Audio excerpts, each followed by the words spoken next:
Celebrating and showcasing some of the most amazing people around the world who are doing incredible things to make our world a better place. This is CUTV News.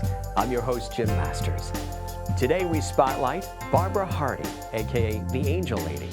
She's an ordained spiritualist minister, certified spiritual healer, medium, and counselor, as well as an international lecturer and certified master hypnotherapist. She's also the founder and director of Angel Connections. Barbara has combined her business experience, hypnotherapy skills, and spiritual awareness in developing the programs offered by Angel Connections.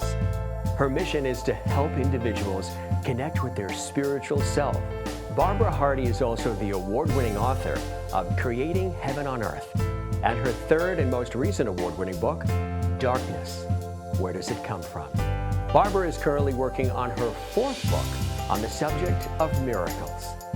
And to learn more about Barbara Hardie's remarkable work, her mission, and her own life's journey, she joins us today in the CUTV News studios. Barbara, thank you for joining us here at CUTV News. Welcome to our show. Thank you for having me. Now, it's amazing work that you do, and I'm very fascinated when I ask guests in the very beginning to tell us a little bit of their backstory. In your own life's journey, in your own movement forward, tell us a little bit about you in terms of what were some of the things in your own life that sort of guided you, that pointed you in the direction of doing the work that you do. Were there things that happened in your own life, in your own journey, that called you to inspire and empower and encourage folks in the way that you do? Well, I started out in the corporate world, and as you know, there's stress in the corporate world. I'm a very sensitive personality, so I didn't deal well with the stress, but I had to hold up the act while I was at work. And one night after work, I got home and I had a meltdown, and I reached up to God, and unfortunately a very arrogant frame of mind, because that's where I was at the time, and I asked him to help me to find inner peace. And I didn't know about, you know, the saying, ask and you shall receive, and be careful of what you ask for. So I just figured I had this stress built up, and letting it out to God seemed to make me feel better. So I let it go. But after that, I noticed that a lot of angelic things were coming my way, books and, you know, lectures and TV shows and figurines. People started giving me angel figurines for gifts. And I started a meditation. I joined a meditation group. And that's what got me onto the path of communicating. It took me quite a while. It wasn't easy, because being in the corporate world, you have one foot in the real world. Absolutely, and trying to get in the spiritual world, that they don't always mix. Blend together. So were you told earlier, even when you were a kid or through your teen years, that you had a higher consciousness or an intuitive nature, or was any of that noticed prior, or it wasn't really until you were in that corporate environment that maybe spurred it to come to the forefront? No, I knew about praying to God, and of course that's a one-way conversation. I learned later meditation is the key to being able to connect with those who are assigned to us. Didn't know we had any angels or any other beings assigned to us to help us. I learned that once I got the call that, in other words, I asked for inner peace, and when you ask for something, they have to find a way of getting you there, and they did. So meditation was my first step to get onto my inner peace path. And then from meditation, what was next? What did you see coming your way next? Well, when I first started meditating, I received information just for me. Other people were getting it, and they were giving it to other people. And I told my guides, I want to receive just for me. It's all about me. Now, when you say receive information all about you, for the audience who might not be familiar with that, what does that actually mean in terms of what kinds of information were you receiving? Okay, like I said, prayer is a one-way conversation. You reach up and you ask, but meditation is when you start receiving information. You ask questions and you get answers while in the meditative state. So when I started receiving information, I didn't want to have to share that with anybody else. I just wanted to know about me, my path, what I was supposed to be doing. So really, that was the key. That was sort of the spark for you. Right. So then, where did that take you next? You left the corporate world? Yeah, well, they closed the company down, so I had to. Sort of but they did offer me another job somewhere else in another location. I could have gone to France or I could have gone out to Chicago, but I chose to. I had dabbled a little bit into doing lectures, and I decided to do spiritual work full time. Now, when you were working, I mean, you're an ordained spiritual minister, certified spiritual healer, and a wealth of other titles. Were you that when you were working in the corporate world, or did all of that develop, all that training and that building up of the background happen after? It happened after. The meditating and communicating started while I was in the corporate world, and I did one class and one class only one time, and that was connecting with your angels. It was very successful, so that was in June in '95, and then in September '95 is when the company was closed down. So it was only a couple of months before I did this full time. So when did you actually start doing it for others? See, when you work with spirit, and I said I only wanted it for me, I didn't want it for anybody else. It sort of developed on its own. They didn't come back with any argument for me. They let me go along that path. And then all of a sudden one day they said, it's time for you to go out and share with others what we have shared with you. I was scared to death, and my first lecture, my legs were jelly, and I thought I was going to collapse. And of course, I was still in the third dimensional vibration where I was blaming other people for my problems. So Jesus is the one that is, asked me to do this as a favor to him. Sure, right. And I agreed. So now I'm at my first lecture and I'm ready to collapse. And I said, okay, Jesus, you need to come and put your energy through me and give me steel rods for my legs because I don't want to collapse. Mm-hmm. And all of a sudden, when I started talking to the audience, I said, this is my first time speaking, so please be patient with me. And all of a sudden, a big calm came over the whole room. And I wasn't planning on saying that, but because I am a channel, and I was probably a channel then, didn't know it, but because I asked Jesus to help me, right, he came through with that comment, and it just calmed everybody right down. When all of this started to happen for you, were you nervous about it? Did you not know what was happening in your life? Why were you getting these messages? Why were you feeling all of this? Or was it something that came naturally for you? Well, not naturally at first, because when I first started channeling, I had a hard time. I was getting information, but because you can't see, I couldn't see spirit like I can see you're here and I know I'm talking to you. Our ego, the ego part of us, wants to come front and center, but the ego part of us does not have our life plan. It does not know what we're supposed to be doing. It can't lead us along our path. It can get us into trouble sometimes. But anyway, when I first started channeling, I didn't know how to discern whether it was spirit or whether it was coming from my ego. So I got mad at spirit again. I blamed spirit. You told me this and it's not true. And they said, no, we did not tell you that. And I said, well, who told me? And they said, your ego. And I said, how do I know whether I'm talking to my ego or whether I'm talking to the angels? Yeah. And they just said that it's a matter of the ego is part of us. It's within us. So it's when you're hearing I, me, my in your head for a conversation, it's your ego telling you what you want to hear. If you hear you and your, it's an outside person. But now I just learned, is someone from the light with me? I just ask if someone from spirit of the light is with me, because there are unseen entities that are not of light that I do not want to connect with. It's funny because I tend to always use we more than I use I. Does that say something? Mm-hmm. What does it say?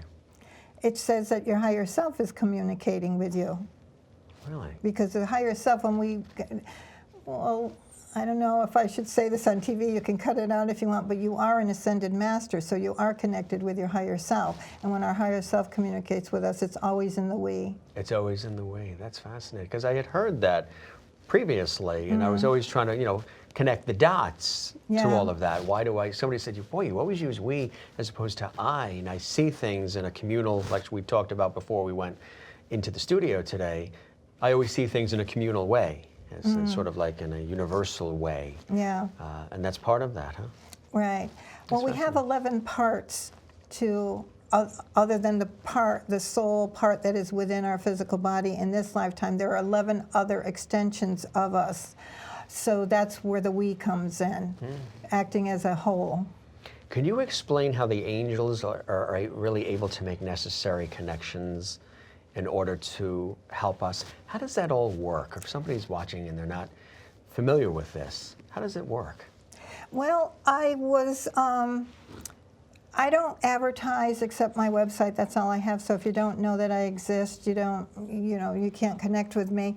But it's through word of mouth. And I did a class on soul releasement, and there was a nurse that was there who does Reiki, and she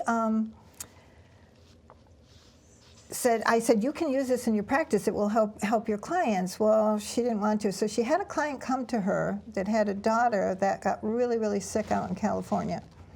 And when they brought her home, and she was lethargic. She was almost on her deathbed, and the doctors couldn't find anything wrong with her.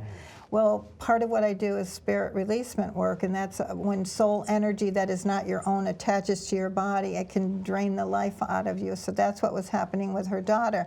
But in addition to that, the doctors out there, because they couldn't figure out what was wrong with her, she was acting psychotic, so they put her on psychotic-type medications, which compounded her problem. So once I did the releasement work for her, but my doing the class, the nurse being there and being Reiki practitioner, and then this mother being a client of hers, connected was Barbara can help you. So then the daughter, once I did the releasement work, the daughter was fine and up and running. And another example is there was So she's releasing pent up. What is she actually releasing, or was able to release? Okay, what it is when someone passes from physical into spirit, their soul part of them does not go up to the higher dimensions as it's supposed to. So it stays earthbound, and not always intentionally, but sometimes by accident. We're just walking, we can't see, it's air, but there could be an earthbound entity, and if it attaches to your energy, it kind of piggybacks, and it can live life through you. That's amazing, because I think a lot of people assume, or at least we've always been brought up to think, that the soul rises and the complete soul, it goes up, and just the physical is here, that passes away, but that the soul... But part of the soul is actually still remaining. It remains here for a lot of reasons. It's fearful, doesn't know for sure where it's going to go. It might have done something bad, and there they thought was a sin, and they weren't going to be allowed in heaven, so they stay here. But what most people don't know is being on earth without a physical body, that's where hell is. So. Now, you're a certified master hypnotherapist, too. Tell us about that work. That's incredible work. Well, I started out with traditional, like weight loss, smoking, and that, and it really wasn't resonating with me. I didn't enjoy it. So what I'm using it for now is to help people to connect with their angels, their spirit guides, their higher self. So instead of going down, down, deeper and deeper, which hypnosis does, I go up higher and higher and higher. So I bring their energy to a high vibration, so it makes it much easier to connect with the spirit world. So that's what I use my hypnosis for. So it's much, much deeper than what we're typically thinking of. Wow. What's some of the feedback you get from people who you do this work on and work with? Well, especially with the soul releasement work, that is something that people can feel the effects of it right away. And just yesterday I was working with a woman. She had an entity in her throat, in her heart, and in her stomach. There were 3 different entities that had attached to her. And when I released them, she was able to, she didn't have the cough in her throat anymore. The thing is, when you do spirit releasement work, if the entities have only been there a short period of time, you can get rid of the condition that they created in the physical body for the person. If they've been there for years, unfortunately, the vibration is hooked into the person, and they have to take steps to release themselves from that. So how much of the work that happens is also up to and the responsibility of the individual?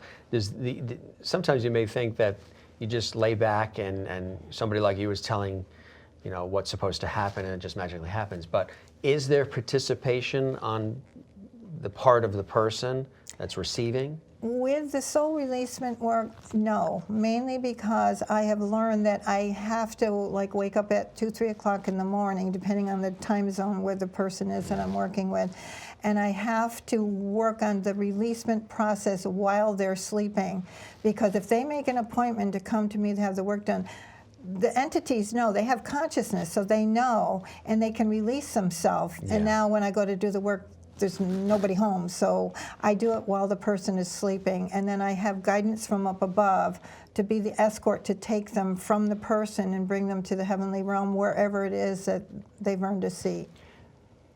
Your clients, folks that come to you, generally, are they, I'm sure it probably runs across the board. It probably is a myriad of people with different backgrounds and they're at different stages of their life. But is there a thread amongst any of them? Are they people who are seeking to find their own purpose, or is it they're seeking to find connection with those who have passed, or to sort of button things up that were unresolved, or is it really all of the above? Well, I let people know that I don't really connect with the deceased loved ones. I check with a hierarchy like the Archangels and Mother Mary and Jesus and so forth.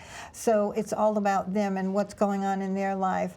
I have a lot of people that I can refer them to, but sometimes what happens is my guide will be able to help me with a deceased loved one. Like there was a woman who came for a reading. Her husband was a doctor. And I said she wanted to connect with him, and I said, oh, gee, didn't you read my bio? I don't do deceased loved ones. And my guide said to me, he's right behind her. So that told me he was earthbound and he needed to go to the light. So when I wanted her to help me to help him to go, she needed to let him go. She wouldn't. She said no. And I said, well, he's in hell right now. You want to keep him in hell? He's an ascended master. He was at the 5th level of vibration. I said, you don't want to do that. So she said, okay, and we released his soul. So that's why she was guided to me. So people don't know it, but they are guided to whoever it is that need, and it is their own guidance that are doing that, because on my bio I said I definitely don't connect with deceased loved ones. Exactly.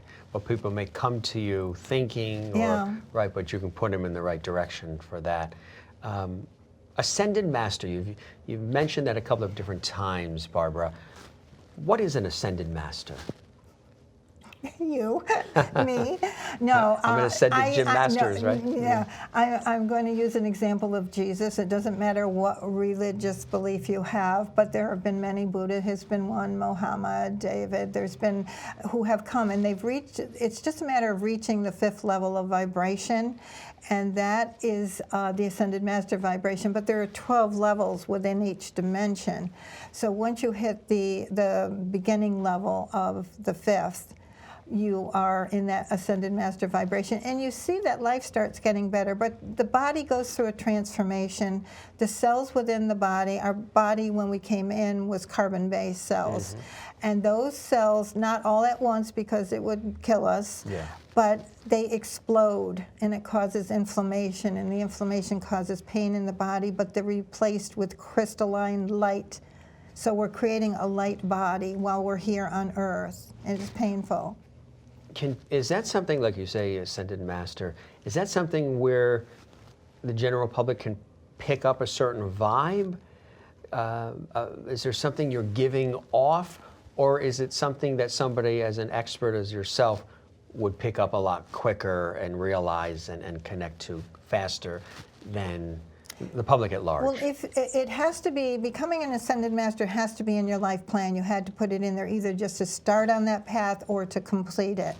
And then when that happens, our higher self, which is in the higher dimensions, will trigger circumstances in our life to start the process of ascension, the cellular restructuring. And once that is triggered, there's no stopping. You can't undo it. You can't say, I'm sorry. And because I tried, okay, stop the process. You have with yourself, you've tried to stop with yourself too? Yeah, my guide said it's been triggered. There's no way you can stop it now. You have to go through it. But what my guides told me as I was resisting, I didn't like the pain level. So I kept wanting to get out of the pain, and I was begging and crying and pleading. Is it your pain, or is it pain that other people, are you absorbing other people's pain? No, it was my pain with the explosion of the cells within the body. Wow. So it, but once it starts, but then once you get through that painful part of it, life is good. It's kind of like ask and you shall receive. I can manifest health, I can manifest wealth if I want to. It's just a matter of asking and believing that they'll bring to you whatever it is you're asking. Now, Barbara, you're also an ordained spiritualist minister. Just tell us a little about that. Okay, I had no desire. I just was happy to do the work that I was doing. And Archangel Raphael came to me and said that I needed to become a minister at a specific church. And, you know, my husband and I, we rode around and we finally found it. And I went through the process of, you know, doing whatever the requirements were, and I've been a minister, I don't know how many years now, but I like it because I'm able to speak about spiritual things to a group of people who are interested in hearing it. Sometimes people aren't interested in this type of information. That would be a good question right there for you. Do you meet any resistance? Do you sometimes have people say, I don't believe any of that. That's just no. That's fantasy. Do you get those questions? I used to in the beginning, 20 years ago, but now not so much. But people are becoming more aware. Yeah, more people are opening up and being, you know, more aware of that there is more spiritual things going on in the universe than they're consciously aware of. But yeah, I get the naysayers, especially people who come to me for a reading. And I don't tell them what they want to hear. And they get upset with me. And I said, wait a minute, I could lie to you and tell you what you want to hear, but eventually you'll find out that I was lying to you and it's not true. So I'm telling you what your guides are telling me, and wouldn't you rather know the truth? Sometimes people fear the truth, don't they? Yeah, exactly. They fear it. Right. They're hoping you're going to give them answers like, they're going to live forever, they're going to win the lottery, right. All those typical. There was one gentleman, his girlfriend broke up with him, and just talking to him for a few minutes, I knew exactly why, but he was upset, and he kept saying, well, isn't there anything I can do? And I said, no, you know, it was a stepping stone relationship, so you need to move on. Yeah. He sent me hate mail because I didn't tell him what he wanted to hear. So I just took him off my list. But he'll come to that realization on his own. Hopefully. Based on, you tried to set a seed. Yeah. And yeah, he comes to his own realization. Author, award-winning author. 3 books so far, a 4th coming out on miracles. This one, Creating Heaven on Earth, a guide to personal ascension. What was the source of inspiration for this book, Barbara, your very first book? And tell us a little bit about that writing process, too.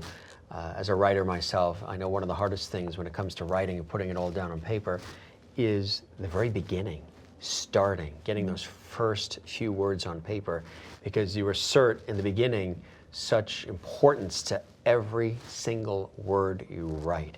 So tell us about the writing process and a little bit about this book. Okay, well, I was told by my spiritual guidance when I started to communicate that in my soul contract, I had 6 books that I was contracted to write. And I assumed the first one was going to be on angels, but then I thought there's so many books out there on angels, there's so much, I can't add anything more to it than what's there. And so next thing I knew, Jesus came forward and he wanted me to because there was an epidemic of suicides going on, both with young and old, and he asked if I would put this information together. Suicide is not an option, and told the reasons why it's not an option. And I got all excited and I thought, oh, okay, I don't really know about suicide. And then the reality came, who is going to buy a book that's suicide is not an option, even if so I could write it, but nobody's going to buy it. Respond to that? So I communicated with Jesus again, and I said, is there any way that we could put this in the middle of a book with other really good information that people need to hear about? Right. So actually, that's how it came about. But the writing process, when you're channeling information, it's easy. The ascension part, I was always already doing classes on that, so I just took my workshop material and I stuck it in the book. But the information, I had no way of knowing it. It came from Spirit. But it also, the book, it explains humanity's purpose for being on Earth. Tell us about that. Okay, well, humanity... It sounds big. Yeah, every single human has the same exact purpose, but then we have individual purposes too. So the purpose of every human is to reach the Ascended Master vibration. And when Jesus came to Earth, he didn't come to create a new religion. He came to show us the way. He told me I was a way shower. I was there to show humanity what they needed to do because he ascended in that lifetime. And so that's what all humans have to do. We have to reach that 5th level of vibration.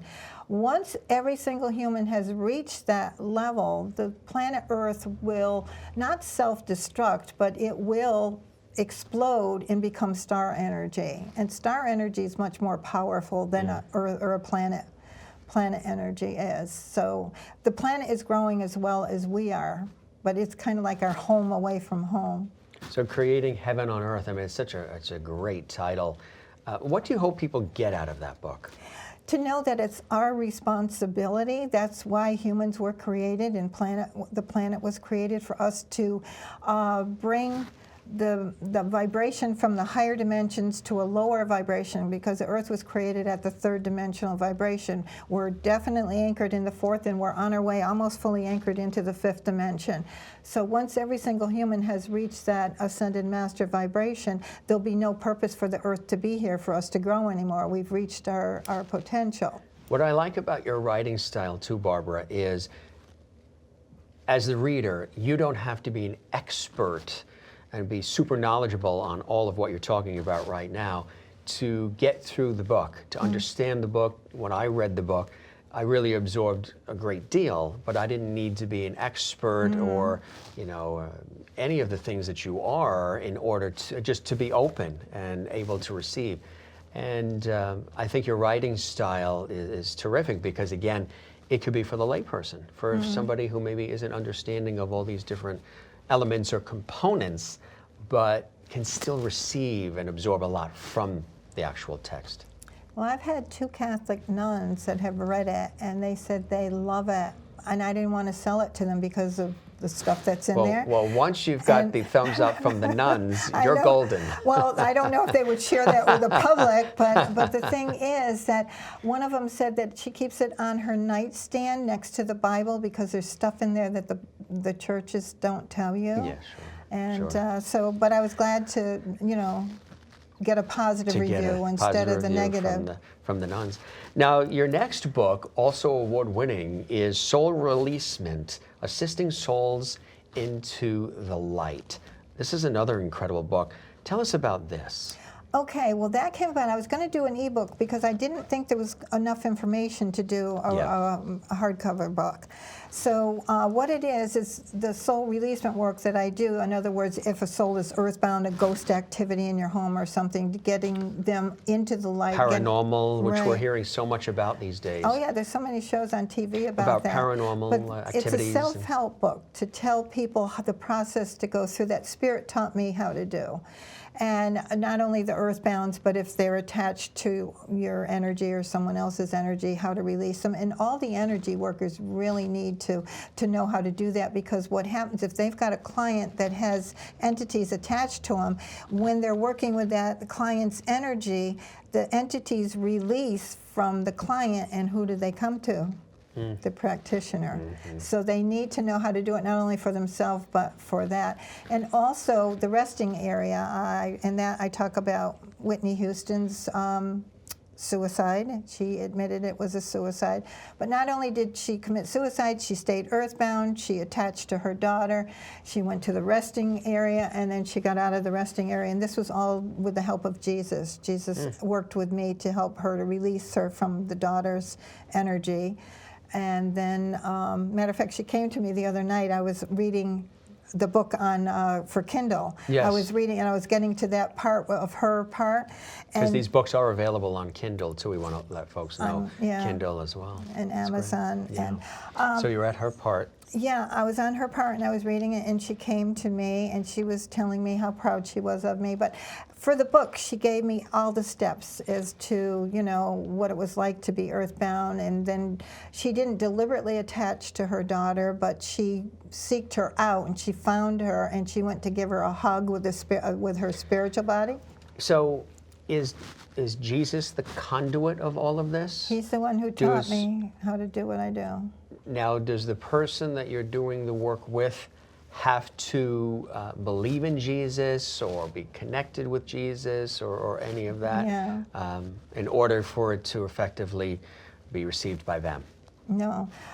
Jesus says he doesn't discriminate, because I've worked with a lot of Jewish people, and when I say, you know, I'll be working Jesus, do you have a problem with that? Well, I'm Jewish, and I said, he says he doesn't discriminate, and so then they're comfortable, and they're willing to let him do what he has to do, and he does nothing but help people, so there's no harm in that. Now, your third and most recent award-winning book, which is this one here, Darkness, Where Does It Come From? Sort of an ominous title to it. It's a channeled book, including messages of encouragement from many of the ascended beings of light, as well as messages from celebrities and folks of note. I mentioned in the open Robin Williams and John Lennon, Marilyn Monroe, John F. Kennedy, and others. That is very intriguing. Tell us about that and how that works, and how these folks of note you've connected with in this book.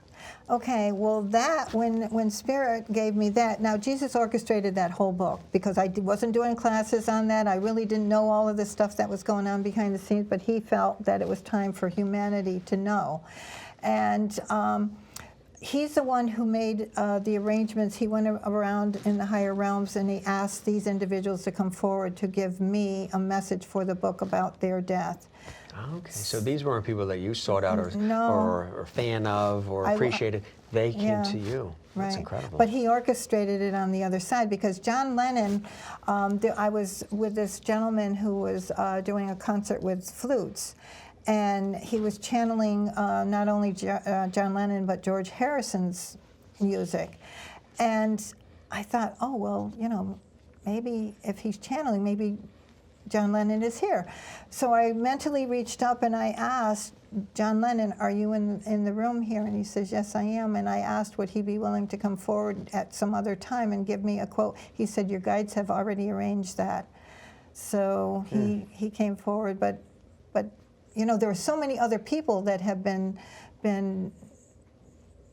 they use the word eliminated. Not murdered or killed. They use the word eliminated when they gave the message. Now, when you say they've come forward, just for, again, our viewer at home, when they come forward, do you see them before you? Do you hear their voice? What's actually coming forward for you? Okay, how my guides get in touch with me is I have full body goosebumps. It could be 110 degrees, and I'm not the least bit cold, but I get full body goosebumps. So with that, whatever I'm doing, I'll close my eyes, reach up and say, is someone from Spirit here that would like to communicate? And then, you know, I have them identify themselves. Some people don't care who they talk to. They'll talk to anybody. But I want to know who I'm talking to. I'm from the corporate world. Sure, so exactly. I want to know who I'm talking to. Facts and figures and So ID, please. Anyway, so they have come forward. And usually, when I was in Sedona, Arizona, I got a lot of the channeled messages there. I had nothing else to do but relax. So they used that opportunity to be able to come forward and give me whatever their message was. It's fascinating, really, really is, when you think about all of it and how it's all connected. Do you see those first three books as being threaded together? Are they connected in any way, or are they completely separate entities? Well, I wouldn't call them a series or Right, anything, but I right. do feel as though they're connected because the sources that are giving me the information, that it's something they want humanity to know about. They think it's time that we know. And with the Miracles book, I haven't written a word of it yet. I was thinking about some things, but what I feel that they want humanity to know, because right now, when we reach up and pray to God for a miracle, and it happens, we're given credit to God, the angels, somebody up there. And what they want us to know is that we have the power. A lot of us have risen to a higher vibration so that we are able to create our own miracles through our thought process, our thoughts, actions, words, feelings. And just a tiny little example. I was on a plane going out to California, and I was sitting right behind first class, that first seat right behind first class. And going out, I just saw in first class how they were treated so special. And I said, just a thought, I was flying by myself, so a thought came through my mind saying, someday I'm going to fly first class. It's just a passing thought. I didn't reach up and ask. I didn't pray. It just was passing. Just passing through. On the way home, after the weekend was over, just like 3 days later, I'm coming home, and I've got the same seating plan. And they keep saying, take your seat. It's a full plane. It's a full plane. And I look, I got 2 seats next to me that are empty. And this, to me, is a miracle all by itself. And then all of a sudden, here comes a guy with crutches and his wife. So one of the attendants said to me, ma'am, would you do me a big, big favor? He said, we have 1 seat left in first class. Would you take that so he can put his leg across this seat? I said, oh, I would be more than happy to. But it was just a passing thought. But that's how we can manifest what it is. Yeah. It's that easy. The 4th book, which again at the time of this video segment for CUTV News, is in progress. You're writing it, getting ready to write it. How did you come up with Miracles? I mean, did that come to you, or was that something that, is it a series of miracles in your own life, perhaps? No. Well, it may be, because I've been having a lot of them lately. Yeah. But when I was writing the Darkness book, all of a sudden I felt like little negative things were happening in my life, and my mind thought it's because I'm writing about darkness. I'm focusing on it 8 hours a day, and I'm manifesting it in my life. Yeah. So I reached up to God and I said, you know what? I don't know why I put this in my contract, but I would like to get out of this contract because it's not comfortable for me. And Mother Mary came forward with that request, and she said, my child, she said, no harm will come to you for writing this book. It's something that needs to be out there in the open. And the next book is going to be a much more pleasant book for you to write. It's going to be on the subject of miracles. So that's how I got the name Miracles. I don't know if it's going to be more added to it, how we can create our own miracles or what. But I like to ask this question of guests sometimes. When you're looking at somebody's body of work, would you say that this series of books that you have, not necessarily a series, but the individual books themselves, and there's more to come, are they a reflection of you and your own life as well as dispensing the information? How much of these books are you? Well, probably, especially the first one. I had a lot of questions about, who created God, and then, I got the answer to that. Now I wanted to know who created Source, and they were saving that for later, but now I know who Source is, but I don't know who created the Source. But anyway, a lot of it was questions that I had, and I said, okay, you're telling me I have a contract. How did I come about making this contract? So that's how the Path of the Soul came into being, because they gave me step by step what we do on the other side to be able to, we choose things. So I thought we would choose our guardian angels first. And they said, no, you choose your spirit guides first. Spirit guides have had a physical life, but they decided to stay on the other side to help us in this lifetime. And so I said, well, when do we choose the guardian angels? And they said, after you choose your life lessons. And I'm thinking, okay. And I said, again, I'm a question person. Why? Why? Me too. You know, like the Me little, too. why is the sky blue? Well, I was doing like a reporter. doing Why is a lot. Yeah. And so I just said, well, you know, why don't we right up front? Why don't we choose? Because we choose them after we choose our lessons, because determined by the severity of the lessons that we're putting in our plan determines the number of guardian angels that are assigned to us. So everything, once you get their perspective, everything makes sense. Are all guardian angels positive guardian angels, or are any of them not as positive as others? We always think of, you know, through fantasy, through movies, through books, we always think of a guardian angel as right here and is always going to be sort of whispering, I'm here to help, I'm here to help. But sometimes there's one here and then there's one here. Mm. Well, the thing truth to is, that? there are dark angels as well, but they're not assigned to us. They try to come to us to get us to change our mind about the positive things that we're doing. But as far as the guardian angels go, they have our life plan. They try to help us to get on the path that we have chosen for ourselves while we were on the other side making the plan. However, if we go against the guidance that they're giving to us, and lots of times when I was in a lower vibration, I didn't know I was being guided. I just wanted to do this, and I did it because my ego said to. But anyway, they have to sit back and watch us fall, because that's our free will decision. So it's not that they're bad, or it's just that they have to. Mm-hmm. Most people don't realize it about asking, because we have free will, and if they just did whatever was supposed to be, it's taking away from our free will. But the reason we have to ask is the only time they can come forward and help us without our asking is if our life plan calls that we're going to live 100 years and we're going to die at age 99 3/4. And now we're 50 years old and we're crossing the street, but we're paying attention to something over here. And this truck is going to make us, you know, a squash bug on the pavement. Mm-hmm. They can come forward and find a way. Usually it's an archangel that will come forward to get you out of the path of the truck. So that's the only time they can come forward and help us without our asking. I want to let folks know, too, that you do lectures and you do sessions and workshops. Tell us a little bit about some of that, the lectures you do and the sessions that are available and things of that nature.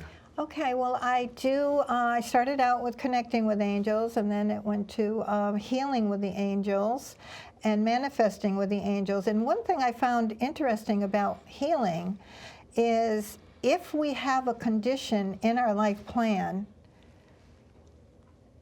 you can't heal it. Mm-hmm. And God can't even heal it for you. If we put it in there that this is how we want to exit the planet Earth at whatever age, no one can change that. You can have all kind of procedures. However, if you get a disease or some sort of a health condition that is due to environment or stress, that can be healed, and it can be easily healed, but you have to take steps in order to get to that point. So healing with the angels, I really, really like that one, and manifesting too, because I've learned how to do that. And then ascension, you know, teaching people what they can do to accelerate the ascension process. If you've got it in your life plan, it's going to happen automatically. It's just going to take a little bit longer because we humans get in our own way, whereas if you know what to do and what steps to take, you can make it come about sooner rather than later. And once you get into that higher vibration, it's easier to overcome any health challenges, and it's easier to manifest when at that higher vibration. So the lectures that you do, the sessions specifically, are they one-on-one or are they group sessions? Well, the lectures are group always, and the readings are one-on-one, except if I'm doing a fair or an expo somewhere and there's a group there. But I charge very little when I do the you know, out in a public setting, because you don't have the privacy of the phone readings. I charge more. But as far as the soul releasement is probably my biggest part of my business right now. It's just I got 2 or 3 calls just yesterday for people needing releasement work. And people are more open and knowing when they've got a condition and the doctor says, I don't know why you got it, there's nothing there that would cause that. It's usually an attachment. Oh, it is, really? Mm-hmm. Speaking today with Barbara Hardie. Again, 3 incredible books that you have: Creating Heaven on Earth, a guide to personal ascension, as well as Soul Releasement, assisting souls into the light, and Darkness, Where Does It Come From? And Miracles, what a great title, is on its way as well. And you see more and more of these books coming as you're inspired from within? Yeah, I like the 5th one and 6th. I have no clue. The only reason I got an advance on this is to give me a pacifier because I was uncomfortable with the Darkness book. They had something bright to look forward to. I want to make mention too that the books are available on Amazon and, as we mentioned, Kindle as well, and your website is rich with information about you and the work that you do as well, and the workshops, the lectures, the sessions, everything, right? So that's great. It's great that you're on Kindle too, right? You were reading yourself on Kindle. Yes, I know it. It's technology. Okay. Can I mention one thing about if they order the books from my website? When I send them out directly myself, or if I do a book signing, I give the person purchasing the book a message from Spirit, just a little couple-line message from Spirit. Oh, but through Amazon, you don't get that. So if the books are ordered through your website, then you do a little personal before message. I send it out, I just need to know who, because if sometimes people buy it as a gift for someone else, and I need to know the name of the person that's going to be receiving the book, and that's who the message goes to. That is wonderful. Well, Barbara Hardie, you are a wealth not only of information, but of inspiration and empowerment, and I applaud you for the work that you're doing, and we wish you continued success in touching as many lives as you can, because again, you are giving people a different perspective about themselves, about their journey of life, and that, I'm sure you must feel like $1 million knowing that you're able to do that. I mean, you're learning and you're connecting yourself with so much, aren't you? Yes, I'm very grateful for my connection with Spirit, because without them I wouldn't be able to do what I do. So I am very grateful of that. And I'm grateful for CUTV bringing me on to be able to help spread the word. It's our honor and our pleasure. Thank you very much, Barbara. Thank you. Continued success, and thank you for everything. Okay. Barbara Hardie offers angel and/or soul purpose readings, as well as soul releasement sessions. To learn more about Barbara, her books, CDs, lectures, workshops, and much more, visit her website, angelconnections.com. I'm Jim Masters, CUTV News.